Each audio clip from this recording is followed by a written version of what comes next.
I'm Shanti, the artist behind Shanti Finance. Today I will be working with my watercolor pencils and I will be showing you different techniques that you can do with watercolor pencils. So let's see how to use watercolor pencils. Before getting started, let me tell you that I'm working on a hot press watercolor paper from Fabriano and my Faber Castell watercolor pencils, and all the materials are linked below in the video description as always. So that's a little bit about the materials. And another thing that I would like to mention is that this is not exactly a watercolor pencil review. If you are more interested in a review, then I have a separate video where I am reviewing side-by-side Faber-Castell watercolor pencils as well as a cheaper bargain brand Pentel watercolor pencils. So you can check that out. I'll link both of them in the video description and I'll have a card pop up as well. So let's get on to the different techniques in which you can use these pencils. So let's start with how you can use these pencils dry. Just like color pencils, these can be used dry. Now the difference is that the color pencils are color pigments are bonded together with wax or oil. In case of watercolor pencils, color pigments are bound by water soluble material. So when you activate it with water, so it will dissolve and thus give you nice blending. So that's the difference between color pencils and water soluble pencils. So you can just like blend or varnish or do whatever you would do with color pencils with these pencils as well. Just as you can see, they do nicely when you're trying to blend two different colors and get you various different shades and outputs. However, I do not really see a point of this because I think the blending or the use of water to activate the paint is the advantage side of these pencils. So I personally do not like to use this dry, but if that is what you want to use it for, feel free to do so. Okay, so next thing I'll do is show you how you can attain coverage. So whatever area you are going to cover, so you can just block the whole area with the pencils, and the pigments are pretty strong. Little goes a long way, so it's looking like it's not covering a whole deal, and I'm not even pushing the pencils very hard. It's like the very softest touch of the pencil puts on a lot of pigment, and just as soon as you activate that with water, it gives you a very nice smooth finish. So now I'm using water, and depending on how much water you have on your brush, little or more, you can create very strong or very light colors. So that is an advantage of that. Like you can use the same amount of pigment and with using very little water you can get very strong colors, and using a lot more water you can get very dark colors as well. So you see, that's the beauty of it, to get the coverage.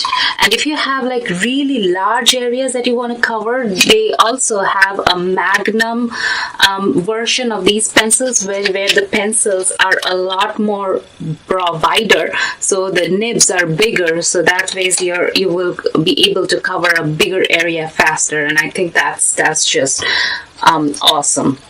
Now, like I was talking about coverage and pencil pressure, so if you deposit some pigment here, you can create nice gradients. What I'm talking about is that you can start with very little water on your pencil and start like really dark, and then you can keep adding more and more water and get it to a very nice light color. So you can achieve very nice gradient of colors from very dark to very light with this pencil. So they work just like watercolors and give you that nicety. So those are the first three.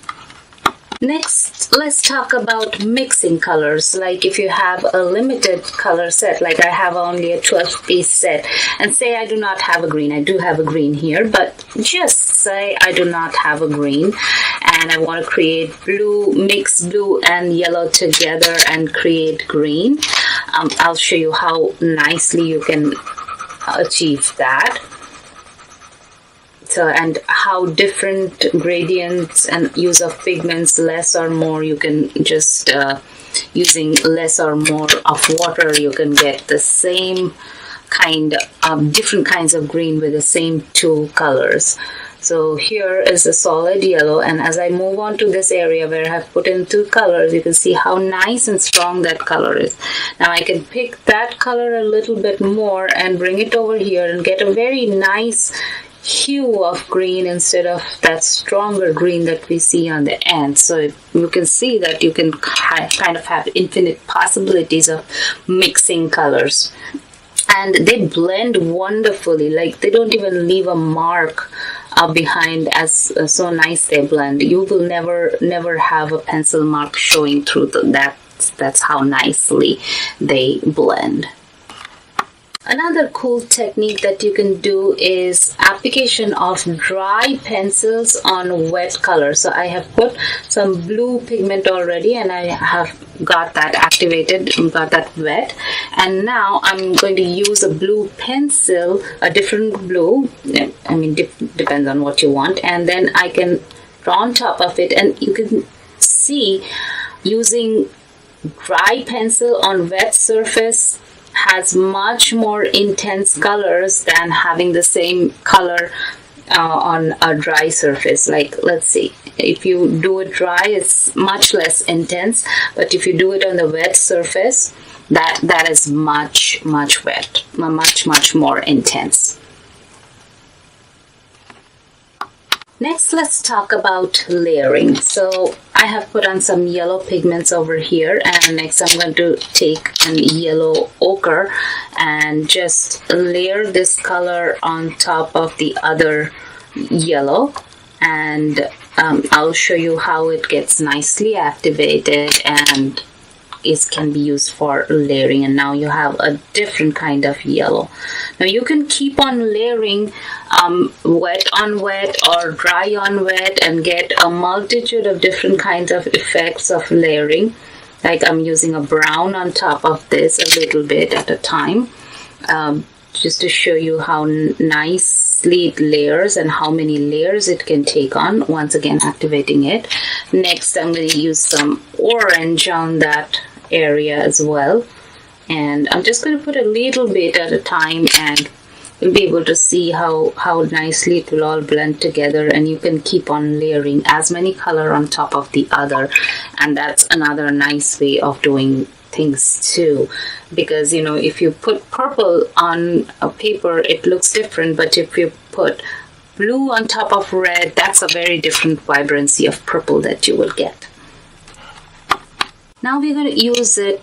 I'll use the pencils wet on wet. So I have some orange pigment deposited here, and I will add some water on it. Then I'm going to take a red or say magenta pencil, and I am going to carefully wet the tip of this pencil.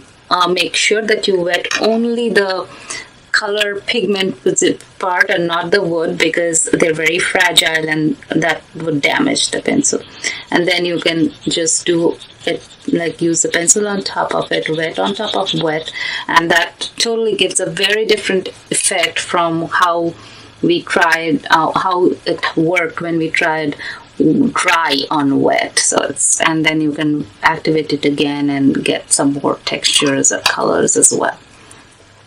Now the next thing that we are going to do is just what I exactly showed you kind of a little bit just a moment ago, is like use the brush on the pencil tip and then pull up a little bit of pigment. Once again, don't get the water on the wood casings and do not get it too wet. And then you can get thin, fine lines. This is exceptionally useful if you're kind of painting portraits and want to do the eyelashes and eyes like this, something kind of like this. And that's like exceptionally useful in those delicate little corners, nooks and crannies. So that's another technique that you can use too. Next, I'm going to show you how you can scrape the pencils right on top of the paper and create some cool textures. For this, I'd recommend use a sharper blade or side of a pen or of a scissor or something that is sharper than this. I just want to show you. I've already deposited some red pigments. Now I'm depositing some blue.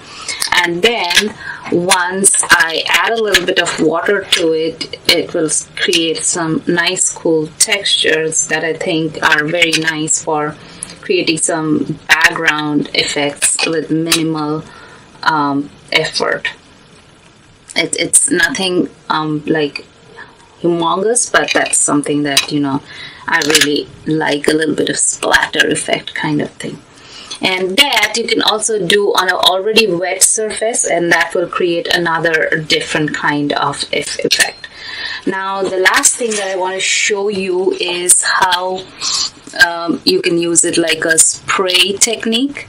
So what I've done is I have deposited some two different kind of green pigments on this paper, and now I'm going to use my spray bottle and just like from pretty far away I'm going to spray just a little bit, and it just creates some unique features. It's a little bit different from like wetting it with a brush. So if you do it with a paintbrush, you can see you get a nice blend, but if you do it with like a spray bottle, then you get a mix of some texture at certain areas and less texture in other areas, and that looks pretty cool on a broader surface, like on a larger area, and could give you some nice textural effects if you're doing backgrounds or landscapes or something like that. So those are the 9 different ways, or actually 10 different ways, and some others in between that I shared, that you can use your watercolor pencils in different ways to get the nice finish. I also have a demonstration of using a watercolor, painting using watercolor pencils, that I will also link up in the video description below. You can check that out as well. I hope you find this video useful and learned a thing or two that you can apply. Let me know what else you would want to learn about watercolor pencils, or anything else for that matter. I would love to share more information and more techniques that I know and I have learned with you. And do not forget to give me a thumbs up if you like it, and don't forget to subscribe, and I will see you soon.